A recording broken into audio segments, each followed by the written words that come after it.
नमस्कार, आप सभी का स्वागत है। मैं हूं निशा। आइए पूरी खबरें देखते हैं संगम न्यूज पर।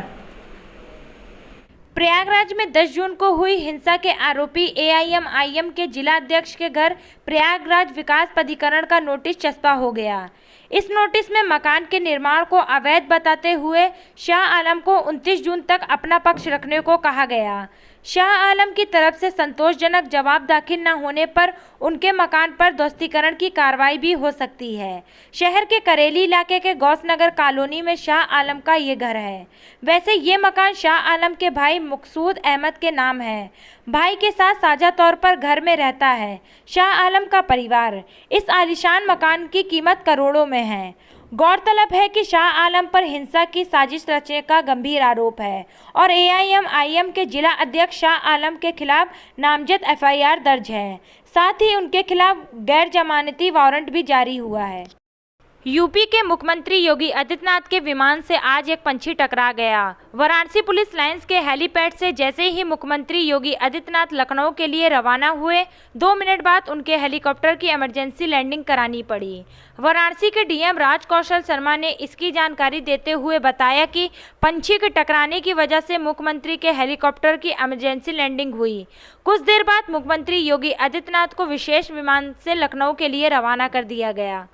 राज्यसभा सांसद और केंद्रीय कांग्रेस वर्किंग कमेटी के सदस्य प्रमोद तिवारी ने कहा है कि केंद्र सरकार द्वारा जो अग्निपथ भर्ती योजना लाई गई है, उसका देश के कोने कोने में बड़े पैमाने पर विरोध हो रहा है और युवा सड़कों पर है, उनमें भारी रोष है। कांग्रेस पार्टी की युवाओं से मांग है कि युवा शांति और संयम के रास्ता अपनाएं। लोकतंत्र में अपनी बात, अपनी आवाज़ और अपनी मांग रखने का यही रास्ता है। प्रमोद तिवारी ने कहा है कि अग्निपथ भर्ती योजना ना तो राष्ट्र की सुरक्षा के हित में है और ना ही राष्ट्र के हित में है और ना ही देश के नौजवानों के हित में है। अग्निपथ भर्ती योजना को लाने की आवश्यकता क्यों पड़ी? भारत देश के फौज दुनिया की सबसे बहादुर सेना है, जो जाबाज सेना है। दुनिया में उसकी सर्वोत्तम साख है। देश की सुरक्षा और जुड़े इतने गंभीर प्रकरण को इतने हल्के से लेकर मोदी सरकार ऐसी हल्की नीति लेकर आई। देश के नौजवानों से माफ़ी मांगे और अग्निपथ भर्ती योजना को तुरंत वापस लिया जाए। इस गंभीर प्रकरण पर संसद का सत्र करके व्यापक पैमाने पर चर्चा कराई जाए। इतना बड़ा बदलाव देश की सेना के लिए सरकार बिना सोचे समझे और बिना विपक्षी दलों से विचार विमर्श किए लेकर आई, ये दुर्भाग्य की बात है। अग्निपथ जो योजना लाए हैं मोदी जी, ये नौजवानों के हित के खिलाफ ही नहीं है, ये भारत राष्ट्र के हित के खिलाफ। भारतीय सेना को कमज़ोर करने की साजिश है, उसमें इन्फिल्ट्रेट कराए जा रहे हैं अपने लोग। ये एक बहुत खतरनाक प्रयास हो रहा है। हम चाहते हैं कि इसके पहले कि 700 जवानों की, किसानों की शहादत के बाद मोदी जी ने कानून वापस लिया था कृषि वाला, मेहरबानी करके इसको जल्दी ले लें, जिससे कि देश का हित सर्वोपरि होता है, राष्ट्र हित सर्वोपरि होता है। राजनीति करके मोदी जी राष्ट्र हित को नज़रअंदाज न करें। मैं सीधे सीधे इल्ज़ाम लगाता हूं इस सरकार को, अभी तक कल कारखाने बेचे, अब तक भारत की संपदा बेची, सार्वजनिक उद्योग बेचे, अब ये भारत की युवा शक्ति का भविष्य बेचना चाहते हैं। कांग्रेस पार्टी इसका विरोध करती है और पूरे देश में आज कांग्रेस जन यही प्रेस रिलीज और प्रेस वार्ता करके सारे देश को संदेश देना चाहते हैं, मोदी जी 2 लोगों के हित के लिए करोड़ों नौजवानों के हित को कुर्बान मत करो। फिर कैसे राष्ट्र हित में नहीं? आप बताएं, भारत की सेना में 2 तरह के लोग होंगे, एक परमानेंट जिनकी पेंशन होगी और एक वो होंगे जिनकी ना पेंशन होगी, ना मेडिकल सुविधा होगी, ना जो फुल्ली ट्रेंड होंगे। उनकी ट्रेनिंग भी सिर्फ 6 महीने की होगी, स्पेशलाइजेशन नहीं होगा। तो क्या वो सेना जहां पे 2 तरह के लोग होंगे, वो उसी मनोबल से मुकाबला कर पाएगी दुश्मनों का? तो इसलिए राष्ट्र हित के खिलाफ। यूपी के डिप्टी सीएम केशव प्रसाद मौर्य ने महाराष्ट्र में मुख्यमंत्री उद्धव ठाकरे और शिवसेना नेता एकनाथ शिंदे के बीच आए सियासी संकट को लेकर बड़ा बयान दिया है। डिप्टी सीएम केशव प्रसाद मौर्य ने कहा है कि विचारों के साथ समझौता करके जो लोग सत्ता का सुख भोगना चाहते थे, उन्हें उनके ही विधायकों ने आईना दिखा दिया है। डिप्टी सीएम ने कहा है कि बाला साहब ठाकरे ने कभी अपने विचारों से समझौता नहीं किया, लेकिन मौजूदा समय में सत्ता के लिए जो लोग समझौता किए, उन्हें उन्हीं के विधायकों ने आज ये बता दिया कि शिवसेना और बाला साहब ठाकरे को मानने वाले कतई बर्दाश्त नहीं करेंगे। डिप्टी सीएम ने कहा कि जिस जनता ने कांग्रेस और एनसीपी को सत्ता से बेदखल किया, उन्हीं के साथ उद्धव ठाकरे ने सत्ता के लिए समझौता कर लिया। महाराष्ट्र में जनता ने बीजेपी गठबंधन को बहुमत दिया था। अगर कांग्रेस और एनसीपी के साथ सरकार बनानी थी तो उद्धव ठाकरे को उन्हीं के साथ मिलकर चुनाव लड़ना चाहिए था। केशव प्रसाद मौर्य ने ये भी कहा कि जो लोग आज महाराष्ट्र को लेकर बीजेपी को जिम्मेदार बता रहे हैं, उन्हें ये समझना चाहिए कि विचारों के खिलाफ जाकर जो समझौता किए गए हैं, उसकी बदौलत ये सब कुछ हो रहा है। डिप्टी सीएम केशव प्रसाद मौर्य ने विपक्षी दलों पर निशाना साधते हुए कहा कि आज अगर उनके दल के अंदर कोई कला होती है तो उसका जिम्मेदार बीजेपी को ठहराए जाने का फैशन बन गया है।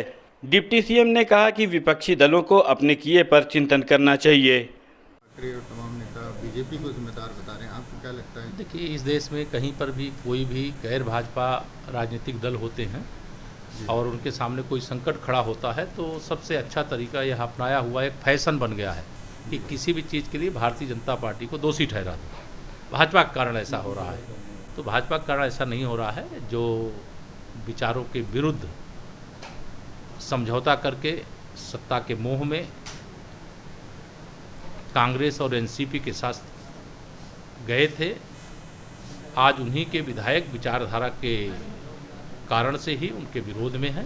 यह शिवसेना का मामला है, महाराष्ट्र का मामला है, और मैं मानता हूं कि महाराष्ट्र भारतीय जनता पार्टी का मुझे जो दूर से समझ में आता है उसमें कोई रोल नहीं है, और इस संबंध में विस्तार से वही लोग बताएंगे, क्योंकि महाराष्ट्र भाजपा अलग बाला साहब के विचारों से एक तरीके से भटक गए हैं उद्धव ठाकरे। नहीं, पूज्य बाला साहब जी के प्रति तो मतलब मैं भी बहुत आदर का भाव रखता हूं, पूरा देश उनके प्रति आदर का भाव रखता है, और वह जिंदा होते तो कांग्रेस और एनसीपी से कभी शिवसेना का गठबंधन हो ही नहीं सकता था, और उन्हें उनके गठबंधन के साथ सरकार बनानी थी तो उनसे गठबंधन करके उनके साथ चुनाव लड़ना चाहिए था। वहीं एनडीए समर्थित राष्ट्रपति प्रत्याशी द्रौपदी मुर्मू के उम्मीदवारी को लेकर डिप्टी सीएम केशव प्रसाद मौर्य ने कहा कि ये बड़ी बात है कि उन्हें हर किसी का समर्थन मिल रहा है। विपक्ष के भी अधिकतर लोग उन्हें समर्थन दे रहे हैं। ख़ास बात यह है कि कहीं पर भी उनका कोई विरोध की बात सामने नहीं आई है। वहीं आजमगढ़ और रामपुर के लोकसभा उपचुनाव में आज आ रहे नतीजों को लेकर डिप्टी सीएम केशव प्रसाद मौर्य ने बीजेपी प्रत्याशियों की जीत का दावा किया है। हम आशा करते हैं कि भारतीय जनता पार्टी दोनों सीटें जीतेगी। राष्ट्रपति जो प्रत्याशी एनडीए के, उनको समर्थन तमाम नए दल भी जुड़ रहे हैं, मायावती ने भी आज दिया है। नहीं, जो भी देखिए राजनीतिक दल श्रीमती द्रौपदी मुर्मू जी को समर्थन कर रही हैं, मैं उन सबका स्वागत करता हूं। एक अच्छी बात यह है कि पूरे देश में राष्ट्रीय जनतांत्रिक गठबंधन की ओर से राष्ट्रपति पद की प्रत्याशी के समर्थन में ही आवाज़ें आ रही हैं, विरोध में कहीं से आवाज़ नहीं आ रही। भारतीय जनता पार्टी अल्पसंख्यक मोर्चा काशी क्षेत्र के क्षेत्रीय उपाध्यक्ष सरदार पतविंदर सिंह ने अरैल तट पर अपने सहयोगियों के साथ बाहों में काली पट्टी बांधकर कहा कि इमरजेंसी 1975 तत्कालीन सरकार का सबसे बड़ा पाप और देश और संविधान को रौंदकर सत्ता हथियाने की खौफनाक दास्तान थी भारतीय लोकतंत्र और नागरिकों के सबसे काले अध्याय आपातकाल के विरोध में उठी हर आवाज़ को सादर नमन।